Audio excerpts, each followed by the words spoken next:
ஒரு சிறிய கிராமத்தில் குட்டி முயல் ஒன்று வாழ்ந்து வந்தது. அதன் பெயர் முத்து. முத்துவுக்கு ஓடவும் விளையாடவும் ரொம்ப பிடிக்கும். ஒரு நாள் காட்டில் விளையாடிக் கொண்டிருந்த போது ஒரு குட்டி ஆமை கவிழ்ந்து விழுந்து எழ முடியாமல் தவித்து கொண்டிருந்ததை கண்டது.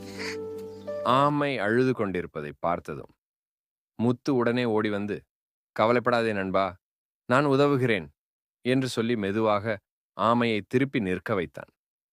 ஆமை சந்தோஷமாக, "நன்றி முத்து, நீ இல்லை என்றால் என்னால் எழ முடியாது" என்றது. அப்பொழுது பறவைகள், அணில், மான் எல்லாம் வந்து பார்த்தன.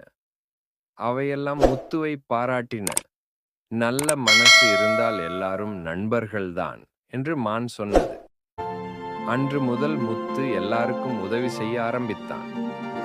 காடு முழுவதும் சந்தோஷமாக மாறியது. இன்னும் ஃபன் வீடியோவும் பாட்டும் கதையும் பார்க்கணும்னா அம்மா கிட்ட சொல்லி நம்ம சேனலை சப்ஸ்கிரைப் பண்ணிக்கோங்க செல்லங்களா.